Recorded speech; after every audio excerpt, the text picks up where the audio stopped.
Hello friends, welcome back to my YouTube channel. तो friends, आज की इस वीडियो में मेरे साथ है मेरी एल्डर सिस्टर, जो आप लोगों को कंप्लीट बायोटेक्नोलॉजी कोर्स के बारे में बताएगी।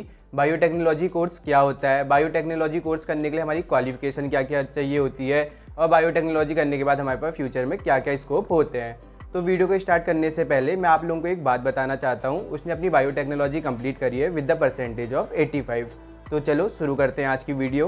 So hello everyone, my name is Lipika Tiwari and I have completed my undergrad from Kumaon University with an percentile of 85 on August 2022, and I guess that makes me eligible enough to solve all your queries and questions regarding the field of biotechnology, what colleges you should opt for, what exams you can give, and what percentage and what eligibility criteria do they ask for.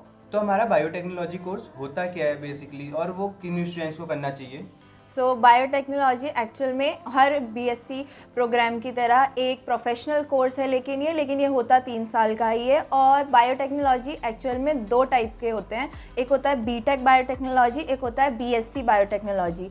तो BTech biotechnology करने के लिए आपके पास 11-12 में maths होना ज़रूरी है, जबकि बीएससी बायोटेक्नोलॉजी कोई भी कर सकता है, इधर बी अ मैथ स्टूडेंट और अ बायो स्टूडेंट।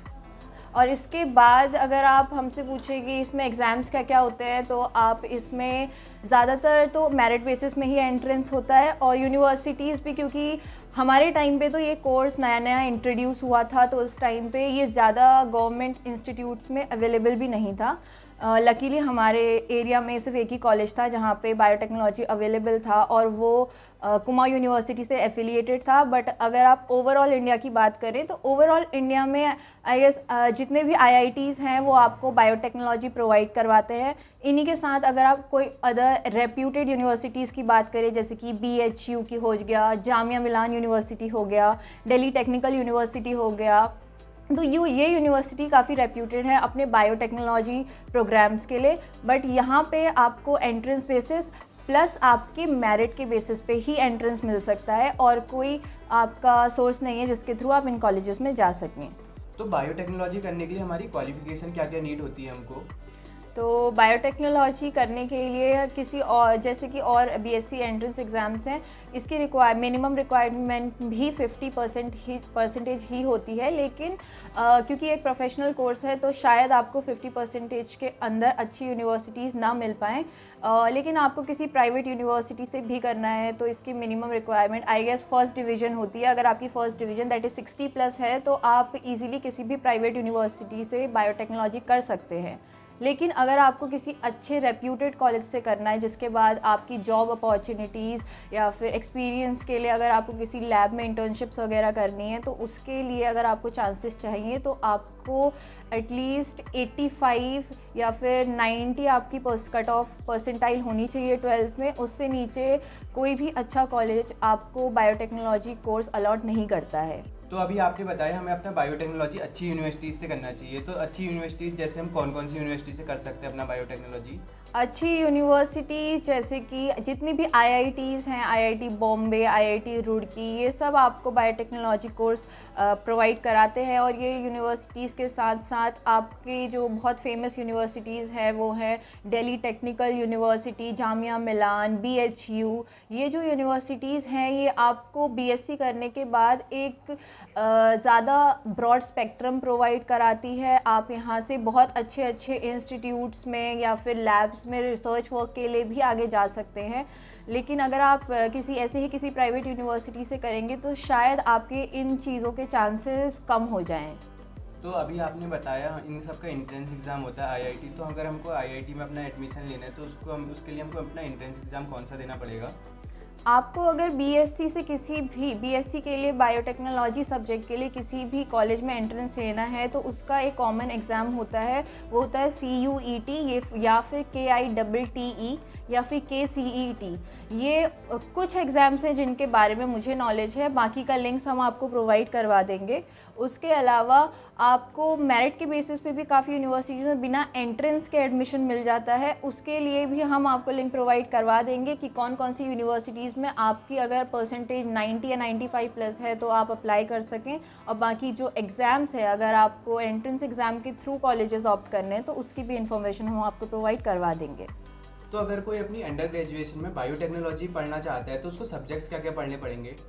तो बायोटेक्नोलॉजी एक प्रोफेशनल कोर्स है, इसीलिए इसमें ईयरली बेसिस में एग्ज़ाम्स नहीं होते हैं, ये सेमेस्टर सिस्टम फॉलो करता है। और आपको थोड़ा, अगर आप बायोटेक्नोलॉजी लेके चल रहे हैं तो आपको ये पहले से पता होना चाहिए कि आपको पढ़ाई बहुत करनी पड़ेगी, क्योंकि इसमें हर सेमेस्टर में आपके 5 नए सब्जेक्ट्स ऐड होते जाते हैं। आपने जो सब्जेक्ट्स पिछले सेमेस्टर में पढ़े हैं वो आपको आगे आने वाले सेमेस्टर में देखने को नहीं मिलेंगे। तो आप इन 3 सालों में हर 6 सेमेस्टर में नए 5-5 सब्जेक्ट्स पढ़ते हैं। तो ये सब्जेक्ट्स में आपने शायद अपने बायोलॉजी में जो सब्जेक्ट्स पहले चैप्टर के तौर पे, टॉपिक्स चैप्टर के तौर पे पढ़े थे, अब वो थोड़ा ज़्यादा इलेबोरेट होके एक अपना खुद का सब्जेक्ट बन जाते हैं। उनके बारे में आपको बहुत डिटेल स्टडी करनी पड़ती है।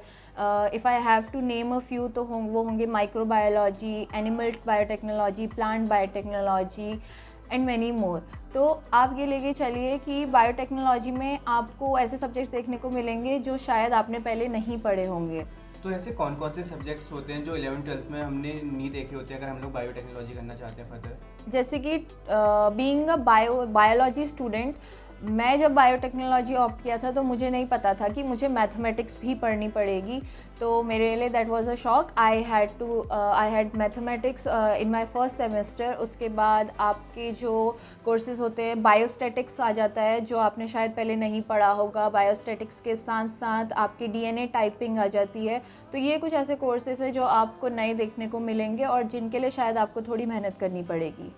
तो जब हम अपना 3 साल का बायोटेक्नोलॉजी कंप्लीट कर लेते हैं उसके बाद हम अपनी जॉब ले सकते हैं या हमें अपनी फर्दर आगे कोई स्टडीज़ करनी चाहिए? अब एक ये मिथ और भी है कि बायोटेक्नोलॉजी लोग बीएससी के ऊपर इसीलिए प्रेफर करते हैं क्योंकि इसके बाद जॉब अपॉर्चुनिटीज़ काफ़ी बढ़ जाती हैं। लेकिन let me break this bubble for you. ऐसा कुछ नहीं है। किसी और कोई भी बीएससी डिग्री की तरह बायोटेक्नोलॉजी में भी आपको सीधा बीएससी बायोटेक्नोलॉजी के बाद जॉब नहीं मिलती है। आपको एमएससी करना कंपलसरी है। उसके अलावा अगर आपको मिल भी गई जॉब तो मैक्सिमम आपको जो पे मिलेगी, जो आपकी बेस पे होगी, वो 25 to 30 होगी। उससे ज़्यादा किसी भी फ्रेशर को बायोटेक के फील्ड में सैलरी नहीं मिलती है। तो इससे अच्छा है कि मैं पर्सनली आपको बोलूँगी कि आप एमएससी के लिए ऑप्ट करें। एमएससी के बाद भी उतने ज़्यादा चांसेस नहीं है, इसीलिए कहते हैं कि बायोटेक्नोलॉजी करने के बाद अगर आपको करना है तो आप ये सोच के चलिए कि आपको पीएचडी तक पढ़ाई करनी ही पड़ेगी, तो ही आप कोई अच्छी रैंक और अच्छी सैलरी सिक्योर कर पाएंगे। तो अभी आपने बताया बायोटेक्नोलॉजी के बाद हम डायरेक्ट जॉब थोड़ी मुश्किल होती है लेनी, तो जो लोग बेसिकली अंडर ग्रेजुएशन के बाद डायरेक्ट जॉब लेना चाहते हैं तो वो लोग ले सकते हैं क्या? हाँ, अगर आप जॉब के लिए ऑप्ट करना चाहते हैं तो आप कर सकते हैं। जैसे कि आप लैब असिस्टेंट के लिए अप्लाई कर सकते हैं, या फिर जो बड़ी बड़े शहर हैं जैसे कि दिल्ली हो गया, बॉम्बे हो गया, वहाँ पे रिसर्च लैब्स काफ़ी है, तो वहाँ पे आपको एक जॉब असिस्टेंट के तौर पे वो लोग हायर कर सकते हैं। लेकिन आप खुद बताइए, क्या इतनी पढ़ाई करने के बाद आप एक जॉब असिस्टेंट का काम करना चाहेंगे जिसकी स्टार्टिंग पे सिर्फ 15,000 है, या फिर आप फर्दर स्टडीज़ करेंगे, एमएससी करेंगे ताकि जिससे आपका जो चांसेस हैं अच्छी जॉब पाने के वो बढ़ जाएं? तो मैं पर्सनली ये एडवाइस करूँगी कि आप बीएससी के बाद अपना टाइम जॉब पे वेस्ट ना करके एमएससी के लिए ऑप्ट करें। और साथ ही में अब जब आप अपना बीएससी कर रहे हो तो मेरी पर्सनल एडवाइस ये है फ्रॉम माय ओन एक्सपीरियंस कि आपको उसके साथ साथ 2-4 सर्टिफिकेशंस कर लेने चाहिए, क्योंकि आपको इतना ज़्यादा बीएससी में लोड नहीं होता है पढ़ाई का। तो उसके साथ साथ आप BSc biotechnology to be specific, आप अपने आसपास पैथोलॉजी लैब्स में, या फिर अगर आपके यहाँ कोई स्टेट लैब है, गवर्नमेंट लैब है, वहाँ पे जाके आप अप्लाई कर सकते हैं, फॉर्म्स भर सकते हैं, क्योंकि स्टूडेंट्स को बहुत सारी अपॉर्चुनिटीज़ गवर्नमेंट अपनी तरफ से भी प्रोवाइड करती है। तो आप थोड़ा रिसर्च करके अपने सब्जेक्ट के बारे में आप उनका फॉर्म्स भरिए, ताकि जब आप बीएससी करके निकले तो आपके पास एडिशनल सर्टिफिकेशन हो जिससे आपके अच्छे जॉब पाने के चांसेस ज़्यादा हो जाएं।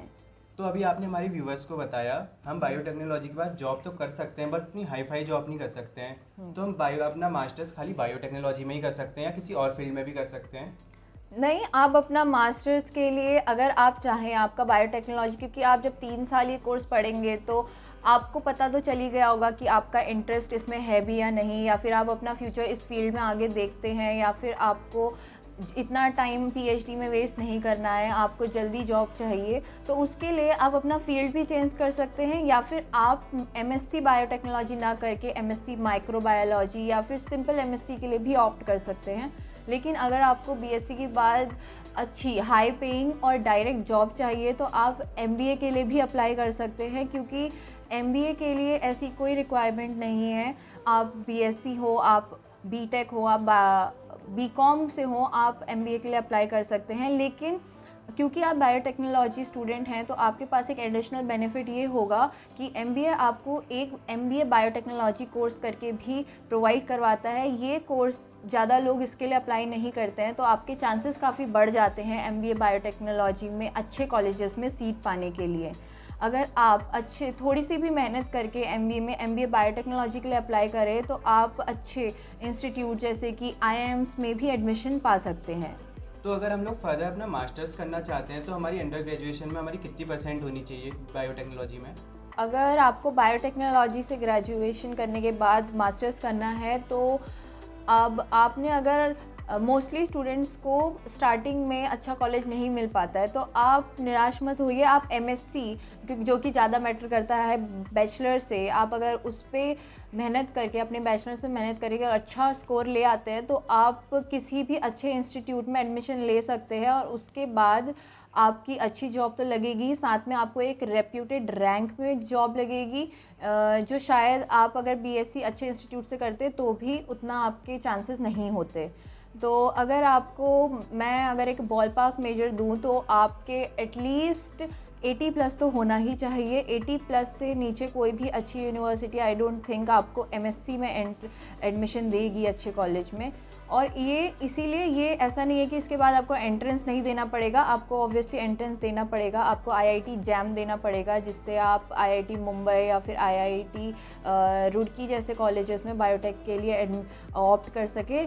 लेकिन उसके बाद भी जब काउंसलिंग होती है तो काउंसलिंग में वो आपके अंडर ग्रेजुएट के स्कोर्स के बेसिस पे आपको कॉलेज अलॉट कराते हैं, जिसकी वजह से आपके लिए ग्रेजुएशन में एक अच्छा स्कोर लाना बहुत ज़्यादा ज़रूरी हो जाता है।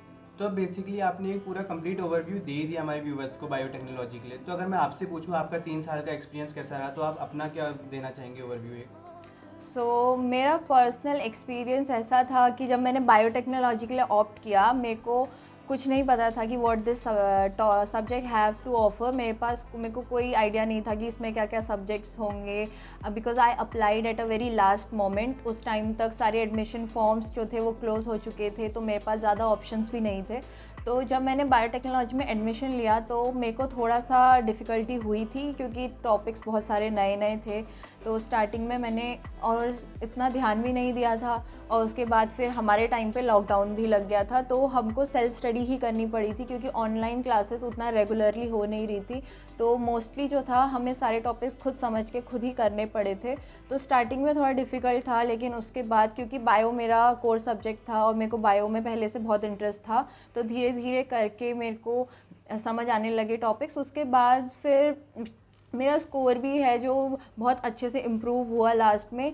लेकिन मैं आपको ये भी बताना चाहूँगी कि अगर आप बायोटेक्नोलॉजी कर रहे हैं तो टू बी वेरी फ्रैंक, हम ये सोच के चलते हैं कि हमें बायोटेक्नोलॉजी में टेक्नोलॉजी भी देखने को मिलेगी और बायो भी, लाइक टेक्निकल आपको लैब का काम भी होगा। लेकिन to be honest, BSc biotechnology में बायो थोड़ी ज़्यादा होती है। टेक्नोलॉजी आपको एमएससी में लैब वर्क एक्सपीरियंस ज़्यादा मिलता है एज़ कम्पेयर टू बैचलर्स में आपको ज़्यादा बुकिश नॉलेज ही होती है, आपको रटना ही होता है, उतना कुछ उसमें एक्सपेरिमेंटेशन या फिर लैब वर्क आपको नहीं कराया जाता है। तो अगर आपको बायो में इंटरेस्ट है तो ही आप बायोटेक्नोलॉजी के लिए ऑप्ट करें, वरना शायद आपके लिए थोड़ा सा बोरिंग हो सकता है। उसके बाद लास्ट में हमारे सब्जेक्ट्स थोड़े, मेरे कोर सब्जेक्ट्स थे जैसे कि प्लांट बायोटेक्नोलॉजी, एनिमल बायोटेक्नोलॉजी, तो इनमें मुझे बहुत इंटरेस्ट आया था। तो उस टाइम पे मेरा स्कोर काफ़ी अच्छा मैंने स्कोर किया था, जिसकी वजह से मेरी शायद जो स्टार्टिंग में लैग हुआ था वो परसेंटाइल जो है ओवरऑल परसेंटेज जो है वो कवर अप हो गई थी। तो ओवरऑल एक्सपीरियंस की बात करें तो it was a fun experience. So I guess मैंने आपको एक ओवरऑल ओवरव्यू दे दिया है कि बायोटेक्नोलॉजी का आपका एक्सपीरियंस कैसा दिखने वाला है, या फिर आपको क्या क्या दिमाग में लेके चलना चाहिए अगर आप बायोटेक्नोलॉजी के लिए ऑप्ट कर रहे हैं। उसके बाद भी अगर आपकी कोई क्वेरीज़ रह जाती हैं तो उसको कमेंट सेक्शन में डाल दीजिएगा। We will reply to all your queries. And अगर ये इन्फॉर्मेशन आपके लिए थोड़ी सी भी हेल्पफुल रही तो do like, share and subscribe. Thank you.